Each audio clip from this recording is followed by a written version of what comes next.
Hari ini fungsi hutan di wilayah ini adalah menjadi salah satu sumber mata air dan sumber kehidupan. Jadi secara ekologi dan ekonomi ini sangat bermanfaat. Nah, hari ini juga peraturan pemerintah nomor 23 ini sangat bertolak belakang dengan keadaan dan kebutuhan di salah satu wilayah ini. Kenapa demikian? Dalam PP 23 ada beberapa klausul yang ini diindikasikan sangat merugikan kepentingan masyarakat yang ada secara menyeluruh. Karena fungsi hutan itu ada kawasan lindung, ada hutan konservasi, dan ada produksi.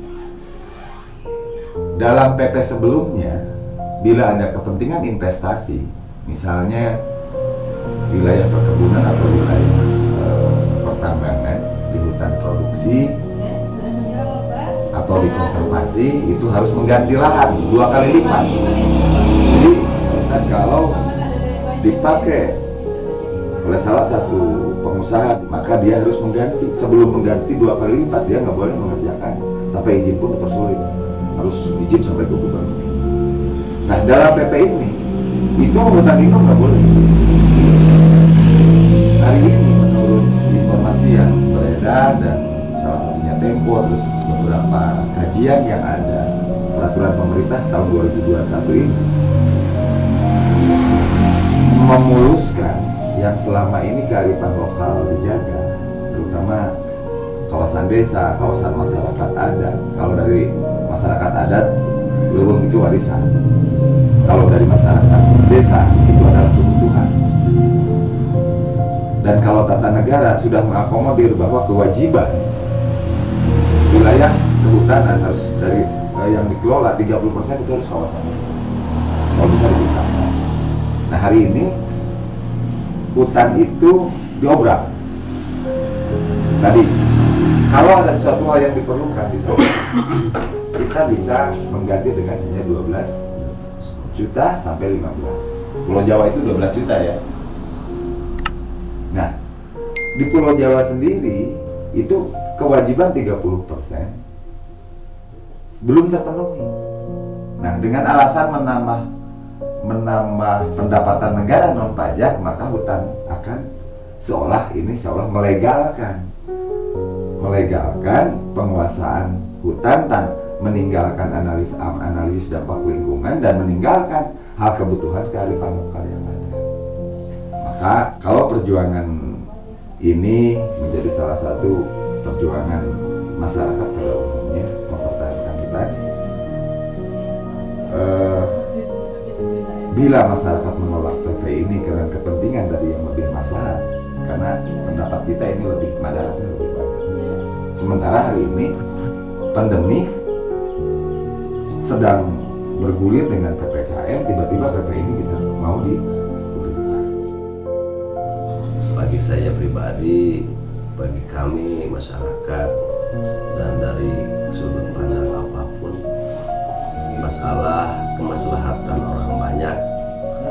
Kalau pemerintah berbicaranya masyarakat, kalau kiai masyarakat berbicaranya umat. Ada kaidah maslahatul ammah muqaddamun ala maslahatil khassah, kepentingan umum, kepentingan orang banyak di atas kepentingan pribadi, keluarga, dan golongan. Makanya saya secara pribadi dari dulu sampai sekarang dan insya Allah sampai kapanpun, apapun dalih dan alasannya, ketika hutan mau diganggu, yang sudah jelas hutan itu adalah sumber kehidupan. Betul tadi, kalau pedalaman, kalau masyarakat sangat membutuhkan, dan secanggih apapun teknologi tidak akan bisa mengganti peran hutan, fungsi hutan. Kami tetap komitmen, apapun itu dalihnya, apapun itu alasannya, siapapun yang mau merusak lingkungan hutan di wilayah kami, dengan segala kapasitas yang kami miliki akan kami pertahankan sampai titik darah penghabisan. Kenapa? Karena setiap perusakan menurut kacamata agama tidak diperbolehkan. Kita semua tahu Allah berfirman dalam Al-Quran, wala tufsidu fil ardh, jangan pernah membuat kerusakan di muka bumi. Apalagi kalau kerusakan itu sudah nampak nyata secara zahir, secara kasat mata. Buat doharol fasadu fil barri wal bahri mimma kasabat aydin nas. Kita semua harus membuka mata, telinga. Beberapa tahun terakhir di negara tercinta kita ini sudah terlalu banyak tadkirah panggeuing ti Allah. Siapapun yang berkepentingan untuk kepentingan perekonomian dengan di lapangan ternyata merusak ekosistem yang ada, lingkungan, hutan, yang jelas akan merugikan keselamatan, akan menjajah ketenangan dan kedamaian dari warga masyarakat yang berada di kisaran wilayah hutan itu sendiri. Kami walaupun meski harus turun ke lapangan, jangankan di daerah seperti Jakarta, untuk mempertahankan hak-hak kami, mempertahankan kenyamanan, kedamaian, dan keselamatan kami siap. Karena oleh agama juga dilarang, dan setiap warga negara berhak mendapatkan perlindungan, keamanan, kenyamanan dari negara tersebut. Makanya kami dengan dalih apapun, dengan alasan apapun, siap mempertahankan hutan di lingkungan kami yang masih ada.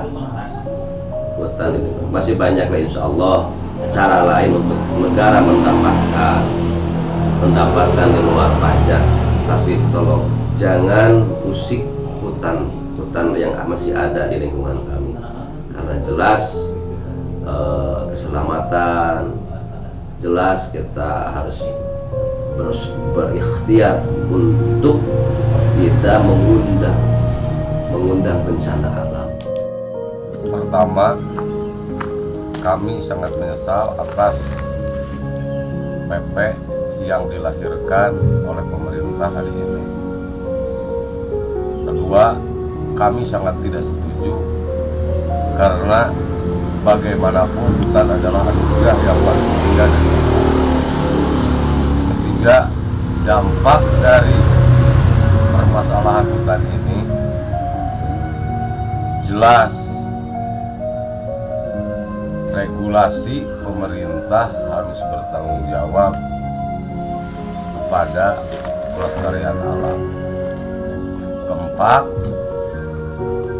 dasar hutan yang ada di Langkap Lancar merupakan sumber daripada segala sumber mata air yang ada di Kabupaten Pangandaran, karena daerahnya daerah paling tinggi di antara daerah-daerah yang lain di Pangandaran.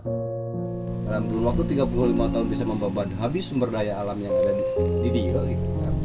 Saya tidak dalam rangka menerima itu jelas. Tapi saya lebih tertuntut melakukan sosialisasi kepada masyarakat dalam ruang lingkup desa kecil lah gitu kan. Karena ini menjadi kebutuhan salah satu sumber air. Air maka jadi patungan mang. Mayar kompensasi mesin lebih ke 500 juta gitu. Supaya lahan ulah ku batu. Karena kan ada klausul yang menyatakan bahwasanya selama pengelolaan hutan ditujukan untuk tujuan khusus dan pengelolaan khusus, di mana salah satunya pengelolaan khusus itu melalui perhutanan sosial. Nah itu bidikan saya, dan itu berlaku hanya di Pulau Jawa. Secara pribadi, kalau saya harus ngomong, pemerintah sudah menyalahi aturan dengan jelas bahwa ini perencanaan pembunuhan massal secara pelan-pelan sesuai dengan undang-undang darurat hari ini. Jadi di balik polemik COVID ini hari ini, ketika PP ini digulirkan, apakah ketika ini kalau perpres itu dipaksakan, tindakan masyarakat secara pribadi aja Mang Dace dan komunitasnya dengan ketidaksetujuan ini akan terus melakukan perlawanan atau menunggu PP ini bergulir? Antisipasinya kami akan melakukan apa yang harus kami lakukan. Bila perlu, kami bergerak sampai darah penghabisan untuk mempertahankan daerah kami sendiri. Apabila itu tetap berlanjut dan imbasnya merugikan kami warga masyarakat, dalam artian hutan seolah-olah kesannya mau diobral atau diperuntukkan bagi kepentingan mereka, sementara kenyamanan dan keselamatan kami terancam, dengan sepenuh hati, dengan sekuat tenaga kami akan menolak dengan semaksimal mungkin. Bukan berarti kami ingin berseberangan dengan pemerintah, tapi kami juga ingin mendapatkan hak yang sama, dilindungi keamanan dan kenyamanan kami oleh pemerintah. Bagi dewa wakil-wakil rakyat di parlemen, di DPR RI, tolonglah kaji dengan detil dan seksama. Dan Anda semua adalah wakil rakyat, penyalur aspirasi rakyat. Sekiranya ada kebijakan-kebijakan eksekutif pemerintah yang tidak pro rakyat, yang melukai perasaan masyarakat, tolong bantu kami luruskan kebijakan tersebut, bantu kami untuk mendapatkan kenyamanan dohir batin di pada semua pemangku kepentingan. Mohon membuka mata nurani batin. Jadi sudah cukuplah korban, sudah cukup korban jiwa, materi, dampak dari perusakan lingkungan itu sudah banyak. Allah memberikan tazkirah, memberikan satu warning bahwa sesuatu hal pasti mengandung risiko, konsekuensi, dan itu harus kita jauhi, itu harus kita jaga. Jangan sampai menunggu korban baru kita sadar. Cukuplah di daerah-daerah lain lah, korban sudah banyak, dia sudah besar ya, sudah besar, longsor di mana-mana sudah banyak, jembatan putus sudah banyak. Wilayah yang belum kita pertahankan bersama-sama. Ini salah satu lanjutan tema sebagai kewajiban warga negara mengingatkan dan berjuang, maka langkap untuk Indonesia. Dulu di sini ada kira bendera ya untuk mempertahankan NKRI. Ketika kebijakan lingkungan hidup Kementerian Kehutanan dan Lingkungan yang seharusnya mengatur regulasi mempertahankan hutan malah membuka ruang ke hutan. Jadi ini yang harus kita sikapi. Artinya kalau statement dengan hutan diobral, maka ini seolah menjual negara gitu kan, dan tidak sesuai dengan Undang-Undang Dasar 45 yang ada tentang bagaimana memberikan hak-haknya terhadap kenyamanan dan keamanan warga negara Indonesia. Terima kasih. Mungkin sepintas kilas nanti kita lanjutkan dalam momen-momen ini sampai Agustus kan. Jadi bila perlu kita dalam Agustus, salah satu ini hak mendapatkan kemerdekaan, mempertahankan kehidupannya, ada bagian dari sebuah konsekuensi dan melanjutkan perjuangan para leluhur dan para pendiri bangsa ini. Mungkin harus dimulai dari kita peduli, karena bicara lingkungan hidup bukan hanya bicara pohon, tapi bicara orangnya, bicara wilayahnya, juga bicara tatanannya. Maka aturan agama adalah payung tertinggi. Pancasila adalah kehidupan warga negara sebagai warisan budaya Nusantara. Maka ini jelas akan bertentangan dengan Pancasila itu sendiri, dan hukum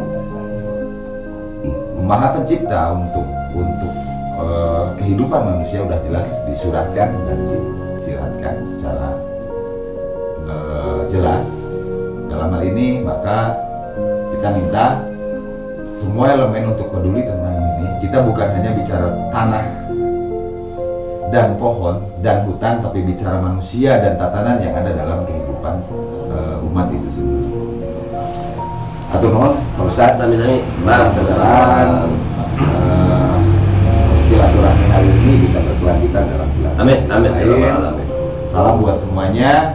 Salam kepada DPR RI bahwa kita semua lancar untuk mendapatkan kemerdekaannya dalam kondisi negara yang berpancasila. Maka pertahankan hutan, jaga kehidupan umat, dan buka nurani untuk bagaimana ini menjadi sebuah kemaslahatan dan kenegaraan yang baik. Salam.